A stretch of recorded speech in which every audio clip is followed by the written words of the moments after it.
tarde. Darei início à apresentação do relatório de aula prática sobre descrição morfológica do solo, que foi ministrada pelo professor Rony Barbosa, e será apresentado, né, esse relatório será apresentado por mim, Maria Helena, e pela Paula Alves, que dará continuidade a uma determinada parte aqui da apresentação. Bem, vale se ressaltar que essa prática foi realizada na Universidade Federal do Piauí, no campus universitário Professora Sinobolina Elvas. No ambiente estudado, identificamos características quanto à litologia e à unidade litoestratigráfica, que é pertencente à formação Longar, Grupo Canidé, isso de acordo com o livro de Geodiversidade do Estado do Piauí, né, em 2010, e que a situação do declive e cobertura vegetal sobre o perfil está localizado em um sopé sobre cobertura de caatinga. Além disso, não tem características de uma erosão forte, né, como, por exemplo, erosão em sulcos ou vossorocas, sendo descrita como uma erosão fraca, né, no ambiente ali próximo que foi aberta a trincheira. A drenagem desse ambiente é boa, ele é um ambiente bem drenado, né, e o ambiente possuía uma determinada faixa com seixos e petroclintitas, indicando que esse material foi trazido de um outro local, né, sendo um material alóctone. Além disso, próximo à trincheira, que foi aberta lá nesse local, nesse ambiente estudado, ela pertence a uma vegetação secundária, característica da caatinga, mas que é específica daquele local ali próximo da trincheira. Bem, para a descrição morfológica, né, deve seguir a sequência para o exame morfológico, como, por exemplo, para fazer a descrição dos horizontes, avaliando a cor, para poder identificar cada horizonte, a diferença de cada horizonte, ou a estrutura, ou mesmo a textura, com o auxílio de uma faca e passando essa faca no solo, até encontrar a diferença de textura, quando não é possível diferenciar a cor. E também observar a espessura e arranjamento, que é a profundidade medida com uma fita métrica, que deve ser colocada à esquerda, né, para padronizar fotos para os trabalhos, né, e a espessura de cada horizonte, que deve ser medida. Na descrição morfológica, né, do perfil estudado lá no CPCE, observou-se 5 horizontes, sendo estes compostos do horizonte A, que é o horizonte superficial, que possui uma coloração mais escura, né, devido à presença de matéria orgânica, a presença da ação de micro-organismos, dos organismos, e ele recebeu o sufixo P por causa da pedoturbação, devido à influência do homem no local. Além disso, abaixo desse horizonte foi identificado o horizonte AB, que é um horizonte transicional, o horizonte AB que possui mais características de A do que de B. Abaixo também o horizonte transicional, agora BA, que possui mais características de B do que de A. Mais abaixo, o horizonte B, que foi identificado como BW. BW devido ao intemperismo, né, que ocorre nesse solo. E BW1 e BW2, que é o logo abaixo, devido a alguma característica que foi encontrada que é diferente do BW1, como textura ou cor. Vale se ressaltar também, relembrando aqui, que a textura do horizonte superficial, que é o A, diferencia-se da textura do horizonte superficial B. A textura do A é mais arenosa, né? Tem coloração mais escura. E o B, como pode se observar aí na imagem, tem essa coloração mais clara, mais alaranjada e não é tão arenosa, ela é mais sedosa, mais argilosa. Bem, para isso, daremos início aqui ao estudo das características morfológicas. E no campo, né, deve-se observar a cor do solo de cada perfil de 3 maneiras, que é a cor úmida amassada e a cor do agregado seco. E aí, para isso, deve-se umedecer o agregado, esperar um pouco a água penetrar ali nesse agregado e passar esse agregado na parte de baixo da folha que mais tem a matiz parecida com a cor do seu agregado. Passa na parte de baixo, comparando ali com a cor que você vai encontrar desse agregado úmido. E aí você anota a matiz, valor e croma.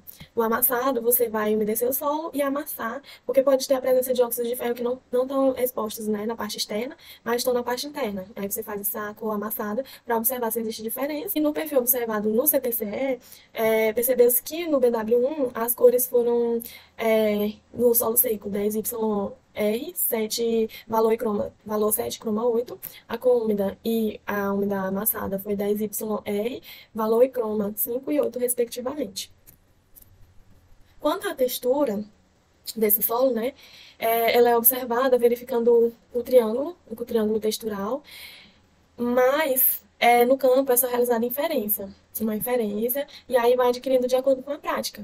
Você vai pegar o agregado, né, que é um pouco de solo, umedecer, e ficar passando entre os dedos para observar se a textura é mais arenosa, se é mais argilosa, e aí você marca no triângulo. Mas isso ocorre também em, faz também tem que ser feito, né, análise em laboratório, que é a análise textural, que pode ser feita pelo método da pipeta, pipeta ou densiômetro. No perfil observado, lá em campo, fazendo essa avaliação a campo, né, com os dedos, em solo molhado, observou-se que a textura do perfil do horizonte BW1 era franco-arenosa. E quanto à estrutura dos solos, a estrutura ela está relacionada à quantidade de areia, silt e argila, assim como a textura também. Só que na estrutura, ela diz mais respeito à ligação que tem entre essas três partículas do solo, com óxidos, com carbonatos, com sílica. E aí, essa estrutura ela pode ter formas diferentes, né? Como blocos, pode ser laminar, que lembra mais assim uma lâmina, prismática, que lembra um prisma, ou granular. E aí pode ter tamanhos variados, que vai de muito pequeno a muito grande, como podemos observar aí na figura. E quanto à estrutura do perfil observado lá no CPCE, o BW1, observou-se a forma que eles possuíam formas granulares a angulares, né? Blocos granulares a angulares, como pode-se observar aqui na figura. E o tamanho que variava de muito pequenos a médios. E a Paula dará continuidade com as demais características observadas, né, em campo. Então, dando continuidade, né, às características que devemos observar em campo para determinar a classificação de um solo, né, as características morfológicas, e aí uma das características que a gente tem que observar é a porosidade. E como é que a gente observa essa porosidade em campo? A gente observa numa lupa de aumento de 10 vezes, que é essa lupa aqui. Então, essa lupa a gente coloca ela bem rente ao perfil do solo, né, e visualiza, né, os poros aqui, esses poros do solo. E aí a gente observa o tamanho dos poros, né, se tem poros pequenos, poros grandes, e a predominância desses poros. Você tem muito poro pequenos, ou pouco poro pequenos, muitos poros grandes, ou poucos poros pequenos. E aí tem que ver, né, o tamanho desses poros e a predominância. E aí a gente consegue também, né, inferir a porosidade desse solo a partir do momento que a gente adiciona água também no perfil do solo, no agregado. Que, como a gente observa aqui nesse vídeo, quando a gente adiciona água, a gente percebe que a água, o agregado, né, ali absorve a água rapidamente, mostrando que esse solo é muito poroso e que tem uma boa drenagem. Então isso determina, né, essa boa drenagem. E aí a gente percebe isso no vídeo, mostrando essa absorção de água, que ela promove, né, demonstra que tem muitos poros e uma boa drenagem. E aqui no perfil do solo observado, né, que a gente observou o perfil BW1, a gente viu que o solo é muito poroso e tem uma boa drenagem. Outra característica que é importante para distinguir, né, um solo de outro, né, na classificação, é a serosidade, né, que a serosidade significa uma característica serosa de brilho do solo. E aí, nessa característica serosa, quando tem muita serosidade e há um estriamento desse solo, né, ali indica que há uma argila do tipo 2:1, que é uma argila expansiva, né? Então vai ter aquele movimento de expansão e contração. E aí vai provocar o estriamento no solo. O que é esse estriamento? São os chamados slick insides, que aqui mostra na imagem, né? E aí essa característica de serosidade intensa com o estriamento é que caracteriza os slick insides. E isso vai determinar um tipo de solo ou outro tipo de solo, né? E isso vai distinguir um solo de outro. Outra característica importante é a consistência, né? Porque a consistência vai estar relacionada com a característica física de coesão entre as partículas do solo, para determinar, e é determinada conforme os graus de umidade, que a gente observa no solo seco, solo úmido e solo molhado. O solo seco ele vai determinar a dureza desse solo, se esse solo é menos duro, mais duro. O solo úmido, a friabilidade, e o solo molhado, a plasticidade e a pegajosidade. Aqui a gente tem um vídeo mostrando em relação à consistência, dureza, né? Em relação à dureza. Para a gente determinar a dureza, a gente pega um torrão, né, como demonstrado aqui no vídeo, e pressiona, né, aplica uma força, pega esse torrão e coloca entre o polegar e o dedo indicador e pressiona uma força, aplica uma força para quebrar esse torrão, né? Aí, à medida que, a partir dessa força que a gente aplica, a gente determina o grau de dureza desse solo, que vai de solto a extremamente duro.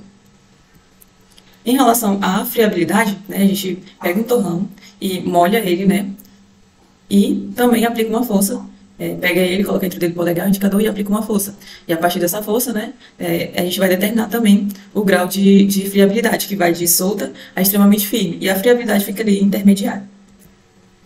A consistência e plasticidade, para a gente determinar, a gente deve fazer um fio fino, né, e dobrar esse fio. E se esse fio não dobrar facilmente sem provocar deformações no fio, ela quer dizer que é plástico. E quando há uma deformação, não, é ligeiramente plástico ou pouco plástico, né? E aí a gente determina, a partir disso a gente determina a plasticidade desse solo, que vai de não plástica a extremamente plástica. A plástica, né? E tem a consistência em relação à pegajosidade, né? Que a gente pega um solo e pressiona o solo entre o dedo polegar e o indicador, né? E a gente observa a aderência, né? A aderência que ele vai fazer no dedo. E a partir dessa aderência a gente determina o grau de pegajosidade, que vai de não plástico a muito plástico.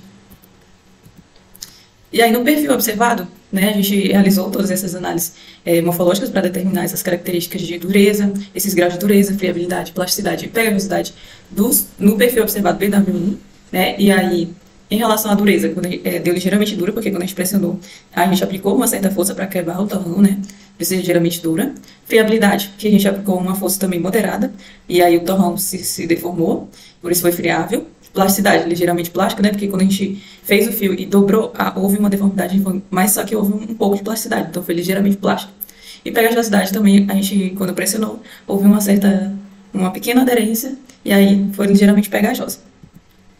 Além dessas outras características que a gente já falou, né, que é importante a gente realizar no campo, tem outras características também que são importantes na classificação de um solo, que é a cimentação, nódulos e concreções e magnetismo. Importante a gente destacar que, além dessas características morfológicas que a gente faz no campo, a gente tem que retirar amostras para fazer análises químicas e físicas, porque a classificação do solo só é determinada a partir da junção, né? A partir disso de tudo, das características morfológicas, das características físicas e químicas, que a gente vai poder classificar um solo. E essa foi a nossa apresentação, né, nosso relatório final sobre a prática de descrição morfológica de um perfil do solo. Muito obrigada.